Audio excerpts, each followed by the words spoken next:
puan, datuk, datin teristimewanya pengusaha acara ini, saya tidak tahu macam mana sebut di Malaysia, yang terhormat Nik Muhammad Nasri, betul, yang berbahagia, yang insya Allah dimuliakan rahmati Allah, dan tuan-tuan yang ada di tempat ini semua saya hormati karena Allah. Saya tidak tahu sebut satu-satu, di samping karena saya tak tahu namanya tuan-tuan, juga karena waktu yang terhad. Satu, ini kan hujan, ya, hujan. Ada ndak kena hujan hilang telinganya? Ada tidak kena hujan hancur kulitnya? Dengar, sedangkan hujan kamu sudah takut, sedangkan hujan kamu sudah bernaung, sedangkan hujan kamu sudah pakai payung, padahal itu tidak merusak tubuhmu. Bagaimana api neraka? Bagaimana api neraka? Payungmu bisa dihancurkan, tendamu bisa dibakar, tapi kenapa kau berani meninggalkan Allah? Saya beritahu juga dulu ya, tentu yang kena hujan di sini, yang kena hujan beda pahalanya yang di atas.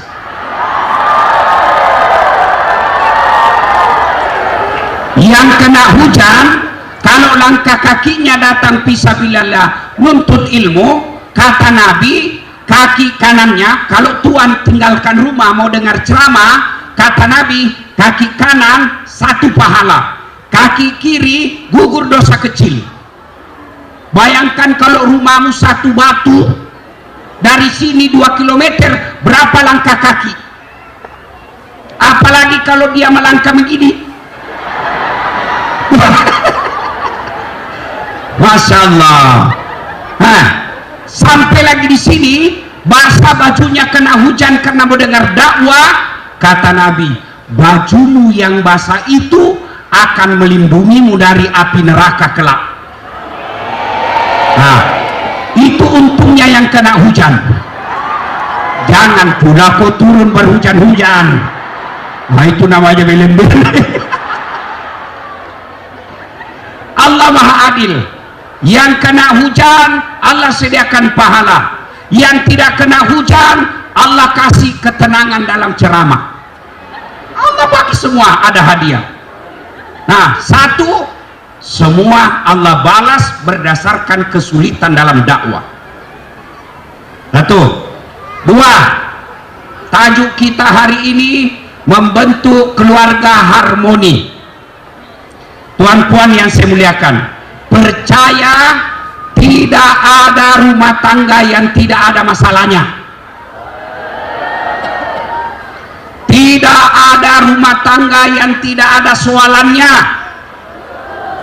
Ada kawan saya di Makassar cakap gini, Ustadz, itu kawan saya bahagia betul, tidak ada masalahnya dalam rumah tangganya. Saya bilang, dari mana kau tahu? Dia bilang, Instagramnya Ustadz, wih, romantis foto-fotonya. Saya bilang, itu foto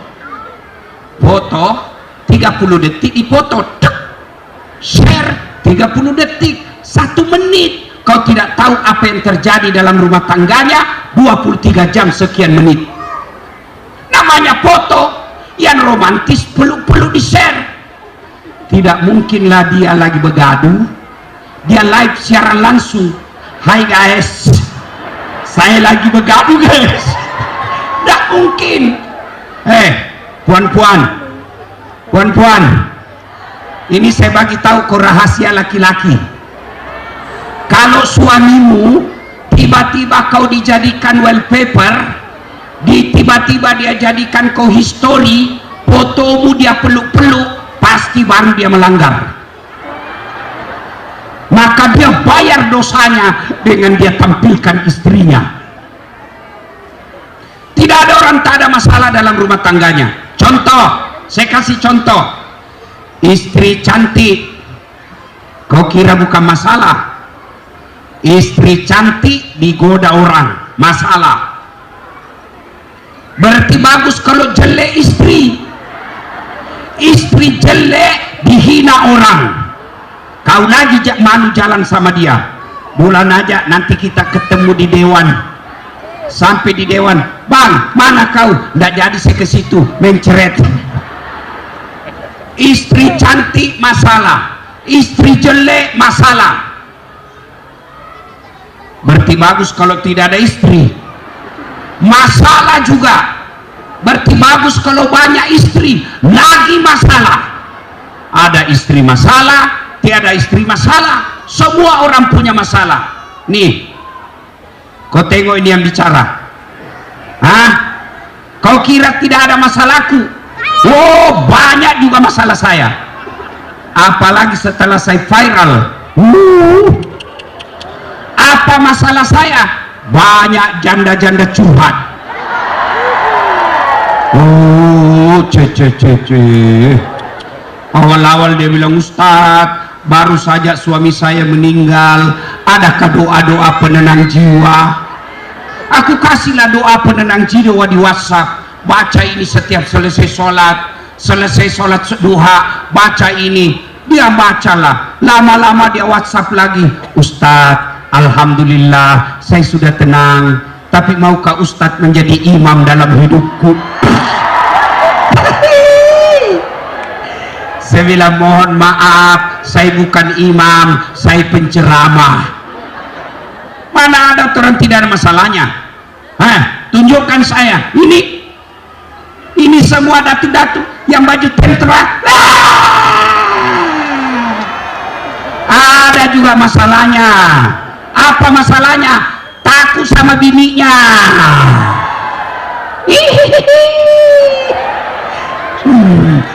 Ini timbalan polis.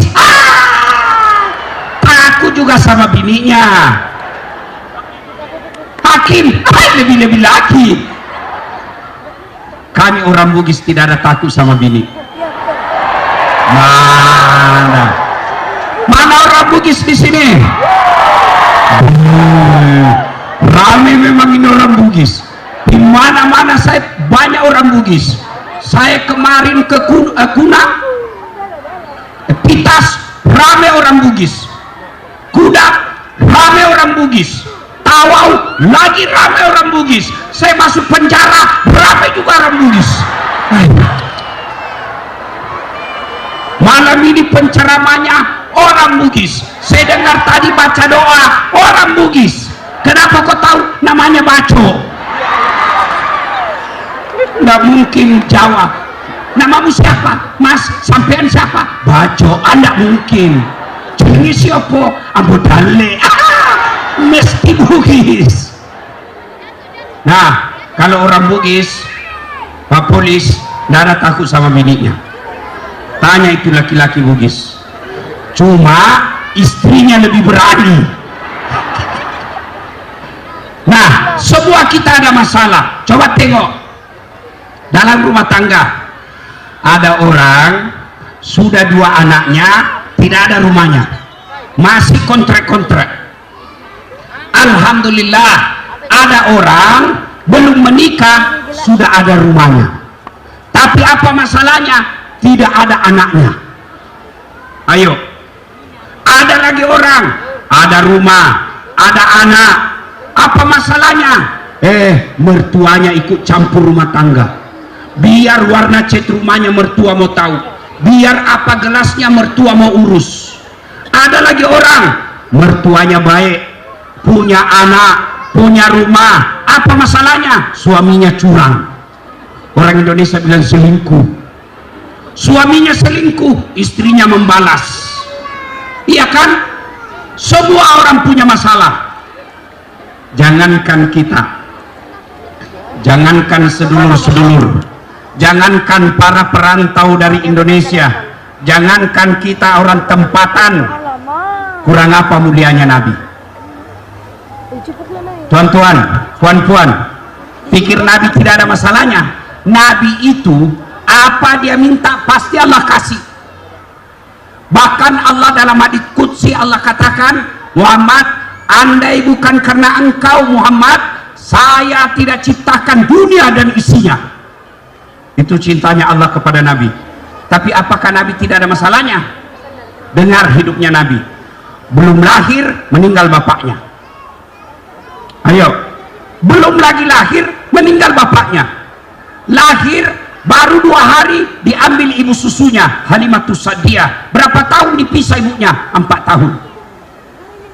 Usia 4 tahun balik ke ibunya, Siti Aminah. Pergi ziarah kubur di desa Afwa, meninggal lagi ibunya, usianya 6 tahun. Angkat tangan di sini yang usianya 6 tahun sudah tidak ada orang tuanya dua-dua. Coba angkat tangan. Paling berapa orang? Nabi 6 tahun sudah yatim piatu. Diambil kakeknya, 8 tahun meninggal lagi kakeknya. Usia 12 tahun mulai dagang. Dagangnya tidak pakai kereta, dagangnya tidak pakai pesawat, dagangnya pakai onta dari Mekah ke Syam yang kita sebut dengan Syria sekarang. Sudah diangkat jadi nabi? Belum. Usia 25 tahun menikah dengan Siti Khadijah, 7 anaknya Nabi. Tapi berapa yang beliau lihat meninggal? 6. Coba tuan-tuan, 6 anaknya Nabi masih dalam keadaan kecil meninggal dilihat oleh Nabi. Ada di sini 6 meninggal anaknya? Ada di sini meninggal anaknya 6. Nabi 6 anaknya meninggal pada usia balik masih remaja. Hanya 1 anak Nabi yang dilihat Nabi menjadi Rasul, hanya Siti Fatimah. Itu Nabi usia 40 tahun diangkat jadi Rasul, tambah banyak lagi masalahnya, diusir dari kampungnya. Bukan dibully di medsos, bukan dimaki-maki di media sosial, bukan dihina di media massa, tapi diusir oleh pamannya sendiri namanya Abu Lahab, pindah ke Madinah. Itu Nabi. Tidak ada orang tidak ada masalahnya. Coba lihat, ini semua ini. Waduh, muka-muka penuh masalah semua ini. Apa masalahnya? Banyak utangnya. Ini anak muda, banyak juga masalahnya. Apa masalahnya? Mau nikah sama perempuan Bugis, tidak ada uang panaiknya. Masalah semua kita. Alhamdulillah, Allah tidak berkata, Nik Muhammad Nasmi, kalau ada masalahmu kau jadi ahli parlemen dulu. Tidak. Dan saat ada masalahmu, kalau ada masalahmu kau kaya dulu baru selesai masalahmu. Dan saat ada masalahmu kau jadi jenderal dulu baru selesai masalah. Kau jadi profesor dulu, kau jadi PhD dulu baru selesaikan masalahmu. Tidak, Allah cuma minta 2. Ada masalahmu, Allah cuma minta 2. Ada masalahmu dalam rumah tanggamu, Allah cuma minta 2. Yang anaknya nakal, yang istrinya cerewet, yang suaminya curang, yang bisnisnya masalah, remote ekonomi rumah tangganya selalu pelik. Nih Allah minta 2. Berapa? 2. Itulah sebabnya perempuan kalau dipoto selalu begini. Iya toh? Karena dia bilang 2 rahasianya. Selalu angkat 2 tangan, tapi tidak mau 2 bini. Saya kira kalau dia bilang siap 2, baru yang parah itu kalau perempuan dipoto mesti bengkok kepalanya. Saya tidak tahu kenapa mesti. Ada juga yang keluar lidahnya.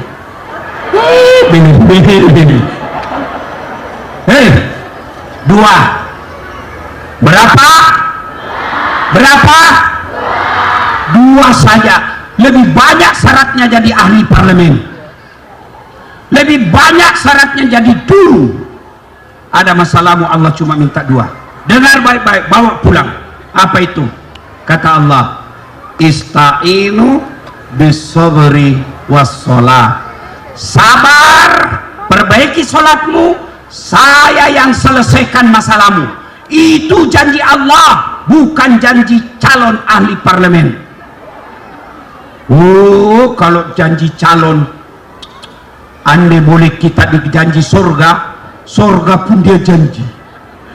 Dia bagi kartu-kartu namanya, pilih saya, sama-sama kita orang Bugis, ada masalahmu kau call saya, aktif 24 jam, ini kartu nama saya. Begitu terpilih dia ganti nomor HP-nya. Ada begitu di sini? Ada? Kau salah, kenapa kau pilih? Apa rahasianya? Kata Allah dua saja. Satu, perbaiki sholatmu. Dua, sabar. Ustadz, suami saya Ustadz setelah pensiun, aduh, gampang tersinggung Ustadz. Saya marah, dia pikir dia lagi saya singgung. Dia tidur, saya kasih bangun tendang kucing. Apa ini kucing? Tidur saja kerjanya. Dia pikir lagi saya singgung dia. Sabar. Bu, tuan-tuan, bapak-bapak, ada istrimu cerewet, sabar. Kalau dia tidak mau berhenti cerewet, peluk dia. Saya Datuk, kalau istri saya marah, saya peluk dia. Saya balik kerja, kalau saya lihat mukanya mulai marah, saya peluk dia, baru saya menyanyi. Bila kamu di sisiku, hati rasa syahdu. Mulailah dia senyum-senyum. Masuk kamar, masih marah juga, ku peluk dari belakang sambil ku menyanyi. Insaflah, wah. Masya Allah, berhenti dia marah. Masih marah, saya buka baju saya, baru saya menyanyi. Begadang, jangan begadang. Berhenti. Coba amalkan itu, coba amalkan. Kalau istri marah, kau nyanyi. Masih marah, buka bajumu. Masih marah, buka celana.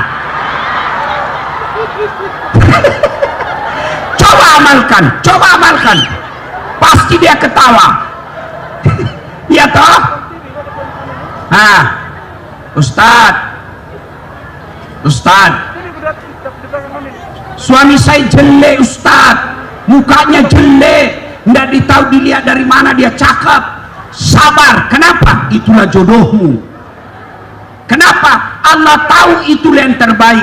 Kok jelek Ustadz? Karena Allah tahu kalau dia handsome, kalau dia gagah, dia malu jalan sama puan. Kenapa? Karena kau juga jelek.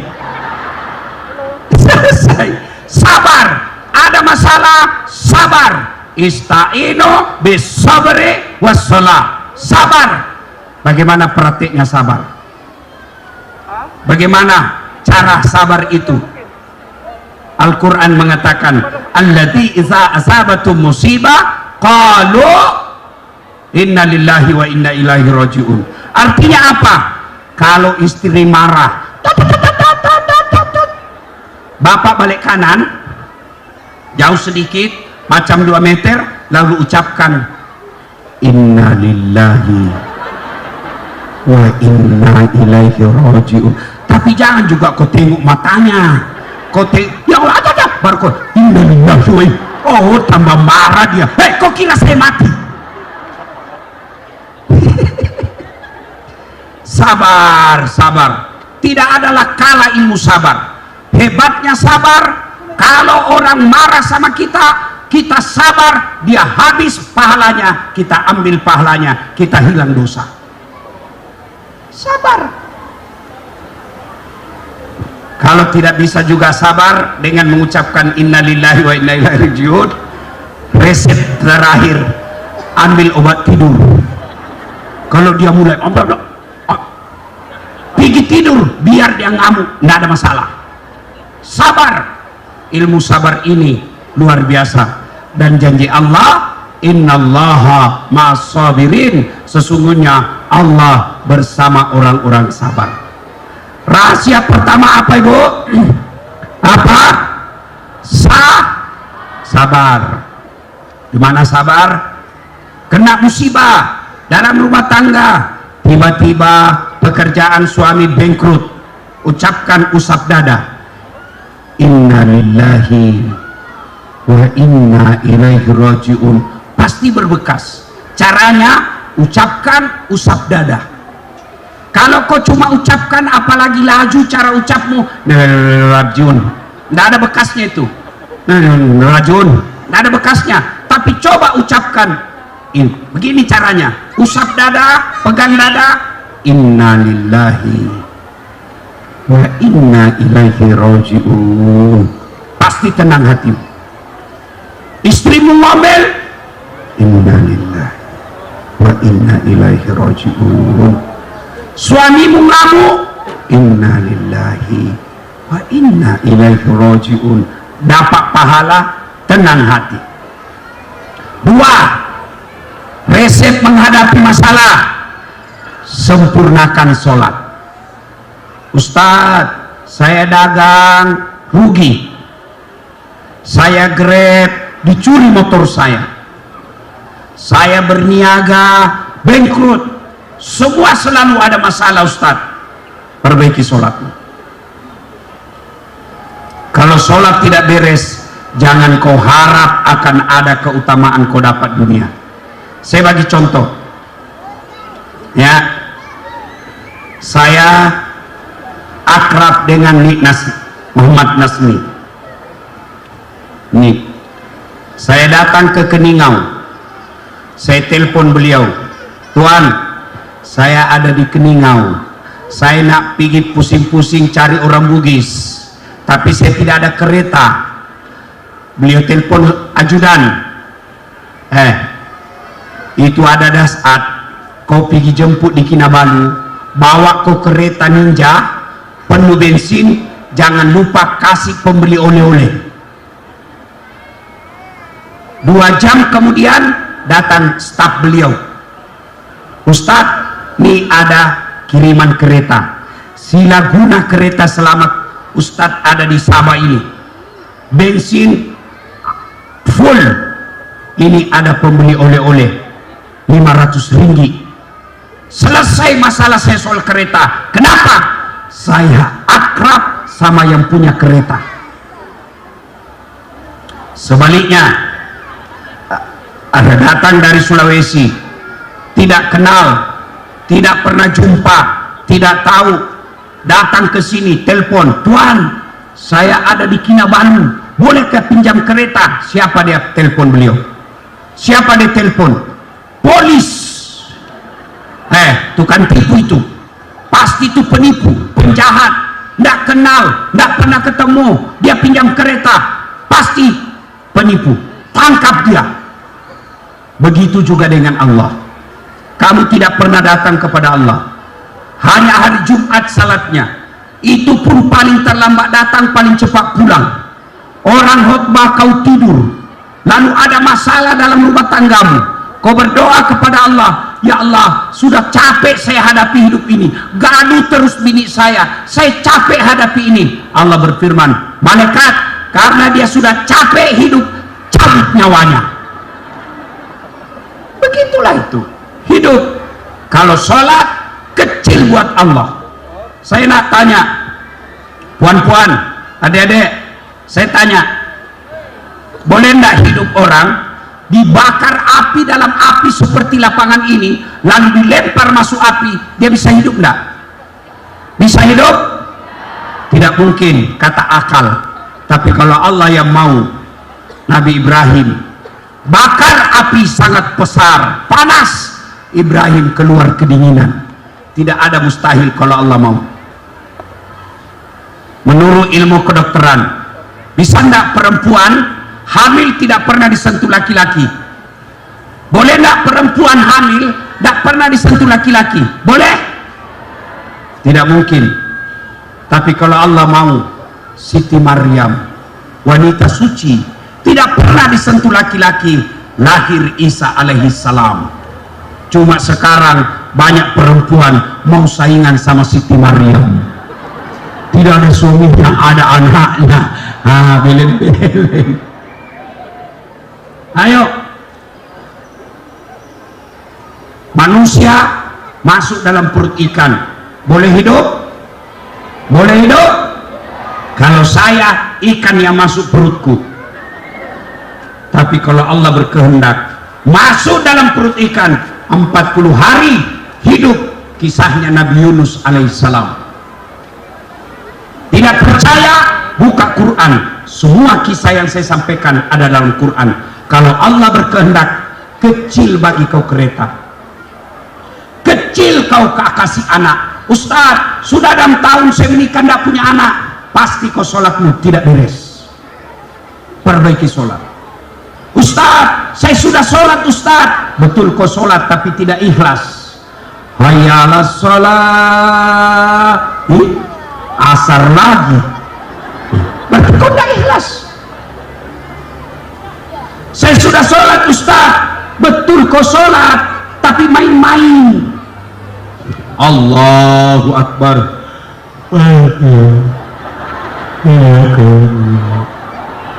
Ini masjid. Kau ketawa karena kau begitu toh. Ada yang sholat kayak kena angin sepoi-sepoi. Allahu Akbar.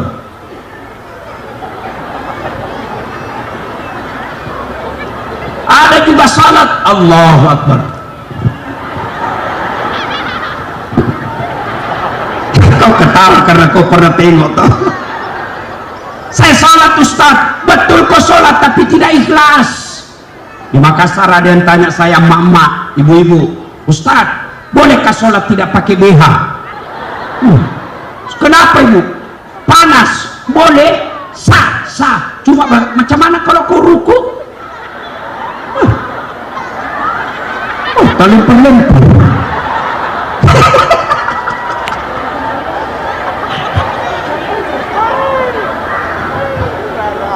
Ada juga yang sholat, Ustaz, bolehkah bapak-bapak, Ustaz, bolehkah sholat tidak pakai celana dalam? Boleh, tapi bagaimana itu kalau kau ruku? Itulah sebabnya boleh sah sholatmu, tapi itu menunjukkan kau tidak serius ketemu Allah. Saya balik tanya ibu-ibu, kau ketemu sama timbalan polis, ketua polis, kau tidak pakai BH, pergi kau di kantornya, di ofisnya, pejabatnya, pergi tidak pakai BH, dia tempelin ke istrinya. Apa ini?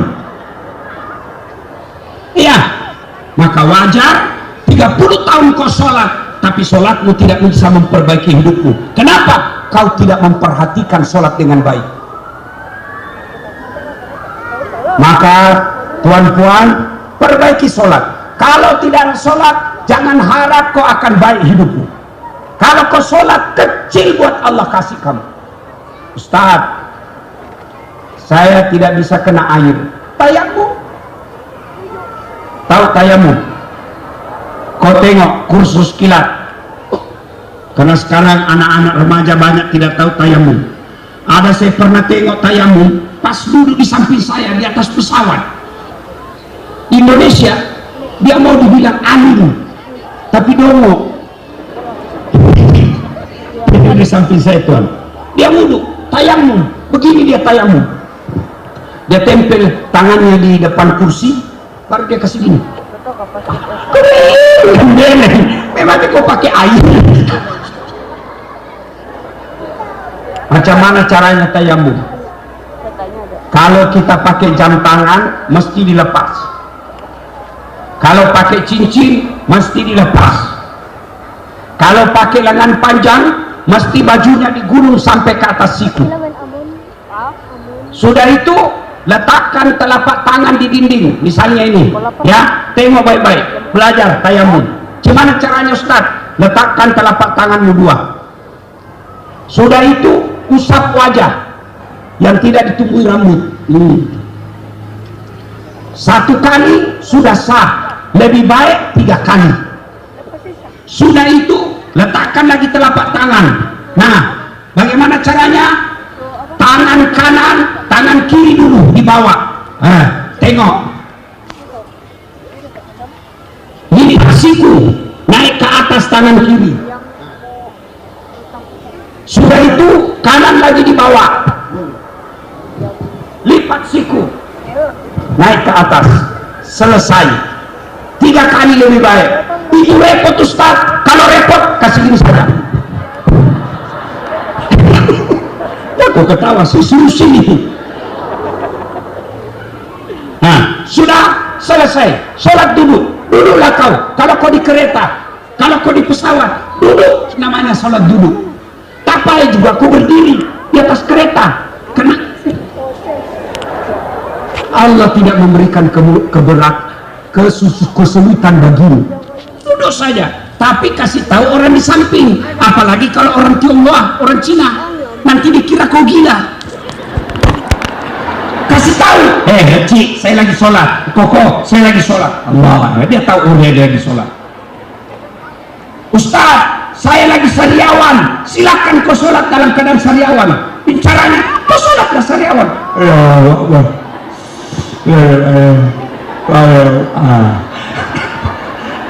Jangan ketawa, saya sini. Allah tahu. Ayo, semua Allah. Ustaz, saya tidak tahu bacaan. Sejak kecil sampai tua saya tidak pernah belajar. Kau sholat, caranya berjamaah di masjid. Jauh masjid, kau buka buku. Beli buku tuntunan sholat, buka, pegang, baca. Boleh, sah. Cuma jangan begitu semuanya. Jangan begitu terus sampai mati. Sambil belajar. Tuan-puan, Anda tidak puasa tetap Islam. Anda tidak haji tetap Islam. Anda tidak zakat tetap Islam. Tapi kalau Anda tidak sholat, buka Al-Quran surah Al-Fat 29. Allah memponis orang tidak sholat kafir meskipun dia Islam agamanya. Muhammad Rasulullah walladzina ma'ahu asidda'u lal kuffar ruhama'u bainahum tarahum ruk'an sujada yabtaguna fadlan minallahi wa ridwana simahum fi wujuhihim min asari sujud ila akhir ayat. Tanda umat Muhammad, kalau dia mengaku Islam, dia sholat 5 waktu, ruk'an sujada. Kalau dia tidak sujud, kata Allah, dia kafir, tidak seperti tidak ada agama. Maka sholat. Bahkan Imam Syafi'i menghukumi. Imam Syafi'i mengatakan, meskipun dia Islam, tapi kalau dia tidak sholat, mati, jangan kau sholati jenazahnya. Tuan-puan, tak apa anak kita belum dapat kerja sampai sekarang. Tak apa anak kita masih kontrak-kontrak padahal sudah ada cucu, tapi dia tetap sholat. Daripada dia ahli parlemen, dia kaya raya, dia kontraktor, banyak duitnya, rumahnya banglo, mobilnya mewah, tapi tidak sholat, tidak ada gunanya nanti kau di akhirat. Kalau orang kaya tidak sholat, orang populer, selebriti tidak sholat, orang masih cakap, dia kaya, enak hidupnya di dunia, dia terkenal, satu Malaysia kenal dia cantik, dia handsome, meskipun nanti di akhirat menderita, paling tidak hidupnya di dunia dia sudah senang. Tapi kalau sudahlah kita miskin, rumah kontrak-kontrak, suami jelek, istri jelek, makan tak jelas, lalu kau tidak sholat lagi, itulah yang disebut celaka dunia, celaka akhirat. Ada orang Indonesia datang merantau ke sini, jauh dia tinggalkan kampung halamannya, dari tanah Jawa, dari tanah Papua, dari tanah Sumatera, dari tanah Sulawesi, datang ke Keningau merantau untuk apa? Cari dunia. Lalu sampai di sini kau tidak sholat, semua sia-sia. Itulah yang saya ibaratkan, kalau Anda tidak sholat, datang cari makan di sini. Baratnya saya kasih contoh, dia lapar lalu dia beli nasi bungkus. Setelah ada nasi bungkusnya karena lapar, sayangnya nasinya dia buang, bungkusnya dia makan. Itulah orang yang merantau sampai ke sini lalu dia tinggalkan sholat. Tuan-puan yang saya muliakan, sholat. Balik dari ceramah ini, kalau tuan-puan sudah sholat, itu sudah hidayah terbesar dalam hidupmu. Tapi kalau balik dari acara ini kamu tetap tidak sholat, itu yang di Al-Quran katakan kaswatul qalbi, keras hati, tidak mempan nasihat. Tuan-puan yang saya hormati, tolong jawab. Kalau ada perantau dari Semenanjung datang cari kerja di Keningau, ternyata di Keningau tidak nyaman, ada pilihan? Ada pilihan? Ada, balik lagi ke Semenanjung. Ada di sini calon ahli parlemen, mau tun, mau AHA, apa namanya itu, mau anggota DPR kalau di Indonesia, ahli parlemen, kalah, ada pilihan? Ada, tanding lagi yang akan datang. Ibu-ibu, ada suamimu curang, ada pilihan? Ada. Pulangkan saja aku pada ibuku atau ayahku, ceraikan saya.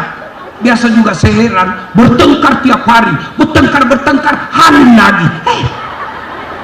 Ada juga saya hamil juga. Bapak-bapak, tuan-tuan, istrimu cerewet, malas masak, kurang ajar, dia selalu begaduh, ada pilihan? Ada pilihan? Dua pilihanmu, ganti atau tambah. Iya, menderita di dunia masih ada pilihan. Kau susah di dunia masih ada pilihanmu. Tapi demi Allah, kalau kau masuk kubur, ada pilihan? Ada pilihan? Tidak ada. Kau masuk kubur, nggak nyaman kubur, keluar dulu. Begitu kau keluar, viral kau satu dunia. Siapa yang menderita ketika masuk kubur? Mereka lah yang tidak mendirikan sholat. Tak payah banyak cerita. Mau harmoni rumah tanggamu, Allah minta sabar, perbaiki sholat. Tuan-tuan yang saya muliakan, ini saja tausiah kita pada taklim kita kali ini. Kenapa? Terus kok kira saya tukang parkir? Terus Ustaz ini, kau tengok muka saya, bukan tukang parkir. Meskipun saya jelek, saya tahu saya jelek, saya tidak handsome, tapi saya penuh pesona. Mana buktinya? Kamu semua foto sama saya toh. Paling susah itu kalau emak-emak selfie. Ustaz, foto dulu Ustaz, kabur Ustaz, ulang Ustaz, kabur Ustaz, 4 kali kabur Ustaz. Dalam hatiku, mukamu yang kabur. Ya, tuan-tuan yang saya muliakan, ini saja oleh-oleh balik. 1, tingkatkan kesabaran. 2, pelihara sholat. Yang sudah sholat, mari datang berjamaah di masjid. Yang sudah sholat, mari tingkatkan kualitasnya. Pakailah baju yang baik. Puan-puan kalau mau sholat, pakai kudung yang cantik. Jangan sampai kudungmu warnanya tidak jelas, hitam bukan, putih bukan, keren bukan. Kenapa? Sudah kudungnya adalah maharnya ketika menikah. Ya, sabar, sholat. Ini tausiah kita, mudah-mudahan ada manfaat. Terima kasih yang setinggi-tinggi penghargaan atas kehadiran tuan-puan sekalian. Saya berdoa mudah-mudahan langkah-langkah kaki kita semua menjadi jihad fisabilillah. Bagi yang kena hujan, mudah-mudahan hujan itu membawa berkah dalam kehidupan sehari-hari. Demikian, sebelum saya akhiri, saya nak kasih hadiah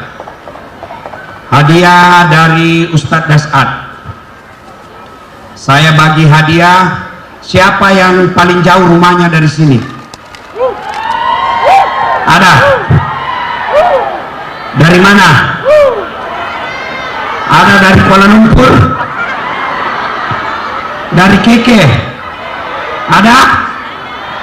Hah? Ada?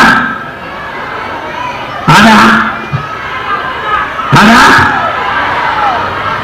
Oh, semua kata ada. Sudahlah, kalau begitu tidak jadi. Ya, saya ini sampaikan, Ada yang masih mau lama-lama bersama Ustadz? 12 hari saya temani. Ada? Ada? Sila daftar umroh. Saya nak umroh bulan 9 bersama masyarakat Malaysia, baik dari Semenanjung maupun Sabah Sarawak, bersama ikhlas.com. Bulan 9. Kenapa? Apa hebatnya apa keutamaan kalau umroh bersama Ustadz Das'ad? Satu, sepanjang jalan selalu ada tausiah.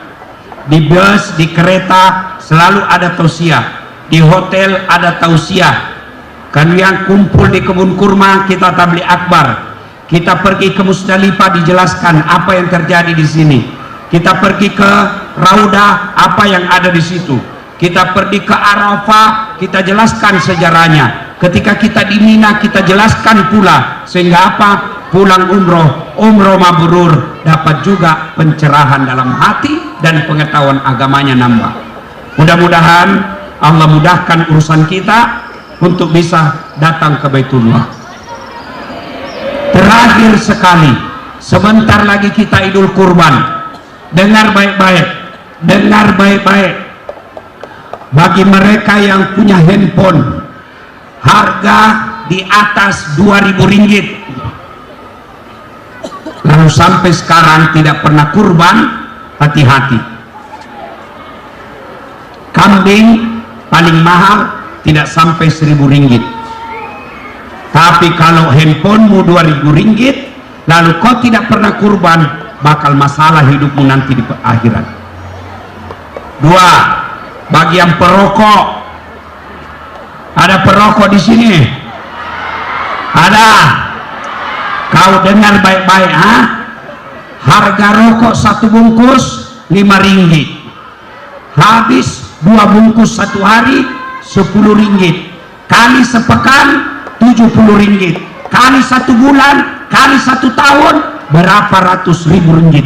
Berapa ribu ringgit? Lalu kau tidak pernah kurban. Nanti, kenapa kau tidak pernah kurban?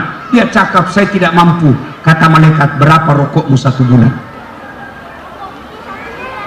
Maka yang ada waktu, ada umur, ada kesempatan, berkurbanlah. Berkurbanlah. Dan demi Allah, tidak ada orang yang kurban miskin. Tidak ada orang selepas kurban dia bangkrut, dia miskin. Insya Allah selepas kurban Allah gantikan berkali-kali lipat. Demikian, lebih dan kurangnya mohon dimaafkan. Usikum wa nafsi bitaqwallah. Fastabiqul khairat. Assalamualaikum warahmatullahi wabarakatuh.